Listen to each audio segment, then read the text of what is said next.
Hey there, Sagittarius. How's it going? Hope everything's going good with you and yours. Welcome to your week of March 20th, 2022 tarot reading. We're going to be moving your readings ahead a day to Saturdays for the next quarter, so until the end of June. Everyone's getting cycled over. You're not alone. It's not because I have it out for you and the other fire signs, but we're just going to be moving them out ahead to Saturdays. Cancer, Pisces, and Scorpio, the water signs, will be taking over Sundays from now on. You can still show up on Sundays and check them out as usual, of course. Not discriminating against you, but if you want them hot off the presses, you can get them on Saturday. So here we are. All right. Hopefully you're a returning viewer. Hopefully you're a new viewer too. Hopefully you're just a viewer. But either way, oh, look at this. We got a couple. We'll take them both there. But hopefully these will be resonating with you. Hopefully these will be clicking along with you. And we'll see what we got. We got your spread here so far.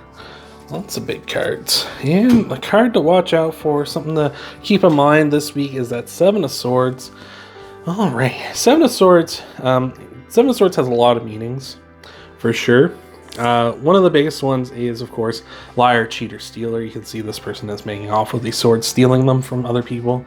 Of course, the Seven of Swords can also mean something along the lines of trying to protect yourself from situations, right? He's stealing the swords so they can't be used against him either, right? You can also look at the Seven of Swords as a card of how you handle things. You can see here he's carrying the swords by the blades, which means you need to handle things very delicately at this time. So I hope some of that is resonating with you. Maybe this week, maybe you're dealing with a liar, cheater, stealer, because we have the Lovers and the Devil here, which is really, really like a really nasty energy here, especially with that Seven of Swords. So I feel like a lot of you are probably dealing with an ex, or maybe just in a toxic relationship here. Like, it doesn't necessarily have to be a love relationship. It could be just someone you connect with in a significant way. But yeah, it just feels a little heavy here. What's with you fire signs? You real heavy this week. Leo just had a hell of a reading, and Sagittarius, you're Sagittarius. Aries also had quite a bit of a reading. Leo has actually popped up in your reading with the Strength card here, so maybe you want to go give Leo's reading a checking out after this one. But yeah, that's Leo's card. The Lovers is Geminis, and the Devil is Capricorns. So you may have one or all or a combination of those signs in your chart. And if you do, that means you're coming in. It's a nice little bonus, means you're coming in a strong way. So that's always good. But here we are. We got Wheel of Fortune, Ace of Cups, Lovers, Strength, Devil, World, Eight of Pentacles, and Seven of Pentacles here. I feel like you've been putting in a lot of hard work on a relationship, and it has not been worth it with that Seven and Eight of Pentacles. Like that, look how determined that little pyramid guy is. He is like, I'm going to make this work. Like, he's putting in the time. But that Seven of Pentacles is saying, like, it ain't worth it though, right? It's interesting because they came out together because the 8 is higher than the 7. It's like you're doing more work than what you're actually getting back. Like, you're not harvesting 8 pentacles, you're only harvesting 7. Like, it's almost like you're putting in but not getting back what you Spike just tried to get up on the table, and he did not make it. Like him, he put in effort. He put in the effort to jump up. He did not make it up to the table, though. He made it to the floor, though, very easily. He landed on his feet, though, so he's all right. He's just embarrassed, that's all. Does that happen to anyone else have cats? And like they try to do something, like jump up on something or whatever, and then they just leave, like they're embarrassed, like they don't want anybody to see what just happened. Like, this is the funniest little thing to me. But anyway, yeah, I feel like yeah, you've been putting in a lot of effort, but you're not been getting the return on it. Like, I was talking to Aries about this a bit, because we're talking about an exchange of gifts or equivalent exchange. Like, you get what you put in to something, and here it just feels like you're not. Especially like the wheel. Oh, you made it this time. Especially where we got the Wheel of Fortune back here, which is a card all about that. The Wheel of Fortune is like, if you put in positivity to the Wheel of Fortune, it turns it back and it says, here you go, here's some more positivity, here's reasons to celebrate, here's positive things in your life. But if you put in negativity and you're constantly in a negative mood, the Wheel of Fortune is like, well, that's what you want, I'll give it to you, right? So Yeah, it just feels like you've been putting in the effort, but just not been getting it back. And that's not fair at all. Like, I feel like this is a relationship where you're dealing with a devil, or you're dealing with a liar, cheater, stealer. Just someone who's maybe a little bit manipulative, and someone who definitely does not have your best of intentions. Because, like, you can see, like, it comes off, like, they come off as, like, the lovers, but there they are chaining you up, right? Like, they're coming off as this angel, like, oh, look at this perfect, happy relationship. But then they get you where they want you, and they chain you and manipulate you and be like, no, you got to do what I tell you to do, and you have to, they manipulate you any number of ways. Like, I used to date a girl that was very much like that, very manipulative, constantly would paint everyone else in her life as the bad guy. It didn't even matter if it was someone that, like, she just talked, they were just like the best person ever, like their parents or something. She would constantly then, like, as soon as they did one thing wrong, this person's hateful, they're always giving me a hard time, they're just the worst, right? But they're doing good things for her, then, oh, they're great, they're an angel, they're so sweet. And I feel like that's kind of what's happening here. They're seeing your strength, and they're seeing how powerful you are, and they're seeing, like, the emotional reaction they get out of you, because it is overwhelming. Like, it's a strong emotional reaction with that Ace of Cups. But it's just like, they just know how to push your buttons, pull your levers, do all that bad stuff to you. Like, they're just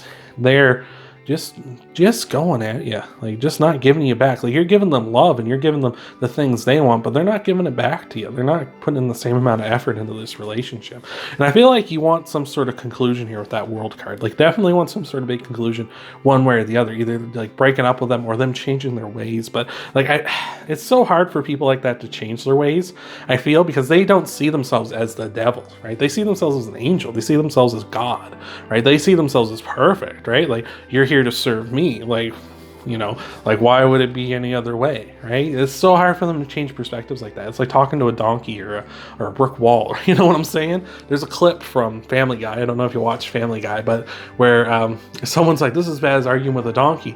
And then, like, this guy starts arguing with a donkey about something so, like, it's a matter of fact, like, everyone knows that this happened, and the donkey starts just getting mad, and then when the guy, like, starts proving him wrong, and the donkey just starts screaming his head off at him. Anyway, that might be what you're kind of dealing with here. This person just gets mad and, like, and then suddenly they're just yelling at you and telling you how you're wrong and you're messing up, and, like, they might even bring up something that has nothing to do with anything, right? Something like that. That's something I had an ex do to me once, is she would compare me to her past boyfriends, and then as soon as, like, we would get into an argument, and I'm obviously in the right and she's obviously in the wrong, she would start saying that, oh, I'm sorry, I'm not as good as your ex-girlfriends and stuff, right? And it's like, that's not even had anything to do with any of that. You just brought that up to hurt me. Like, and I feel like that's probably what this person does to you, like, because that devil is a manipulative person. So 10 of Cups, yeah, they're promising that for sure. There's the angel they're pretending to be, Temperance. The King of Wands as well here, yeah. You're trying to get what you want. The King of Wands very rarely doesn't get what they want here. But I feel like this person is... There's the Queen of Wands, 6 of Wands, and the 4 of Pentacles here. Yep. Yeah, there's that, like I told you, with that Temperance card. They're promising that 10 of Cups. They're promising dream life, happy fulfillment. They're promising happily ever after. But they're pretending to be the angel. They're pretending to be this person that's like, oh, I'm this divine heavenly creature, I can do no wrong. But really, they're the devil. And you're working hard. You're working hard trying to get this stuff. You don't want the devil, right? You want all this other stuff. You want the angel. You want the love. You want the happily ever after. You want the Wheel of Fortune, where you're giving and getting what you're putting out into the world. But they don't care. They're in the shadows. They're sneaking behind. They're pretending like they're this person that you want, that you're after, but they're really not that person. Down here, we got the Queen of Wands, the 4 of Pentacles, and the 6 of Wands here. Really just telling us that, like, the Queen of Wands, that's who you really want, right? And not to say that you are, that's what you're attracted to. You might not be attracted to women. It's just energy. It's just that kind of a person. But the King and Queen of Wands are divine counterparts, right? And that's like what you want. You want that overwhelming, happy relationship. The people are actually meant to be together. People who are, complement each other in a perfect way. That relationship, that, like, gooey, oh God, I hate how in love these people are kind of relationship, right? Like you see from the outside. Like, that's what you want, Sagittarius. Like, That's definitely what you want, but this person isn't giving it to you. And I feel like you need to move on from this, right? Especially with the Four of Pentacles and the Six of Wands here, because the Four of Pentacles talks about playing it safe, doing what's good for you, the safe thing for you. And if this person's manipulating you all the time, and this person's making you feel overwhelmed, and this person's making you feel like you don't want to be here, you don't want to be in this relationship, like, you almost, it almost feels like that like this person isn't right for you, but you don't want to move on, right? And I know what that's like, right? I know what that's like. You want to fix a relationship. You want them to see like they've been wrong this whole time, and them to have a turnaround and become the person they're promising to be, or become the person they said they are, right? But they're just not doing it. And the world is saying you need this big completion, right? You want this big completion in your life. And you want it one way or another, like I mentioned at the start, whether they fix themselves or you move on. And the Six of Wands is saying, well, there's one thing you can do for sure in that, and that's move on. And the Six of Wands really wants you to talk the talk and walk the walk, right? You want to line up your mind with your actions. So if you're thinking to yourself, I should just move on because I want this to end one way or another, then guess what? That's what you should do. You should move on then.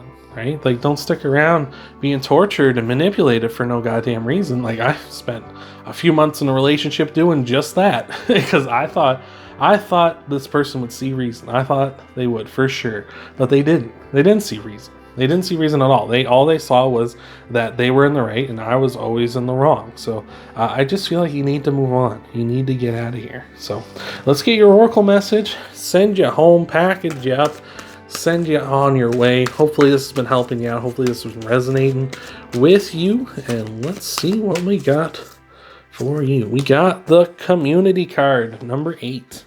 Look at those nice little giraffes. What do we got for you? Oh, I'm a little too far. Oh, a little too far yet? There we are. Community. This card signals a new affiliation with a group. Humans are social creatures, and we need to know we are useful to our families and communities. In a community, everyone has an important function and feels I matter.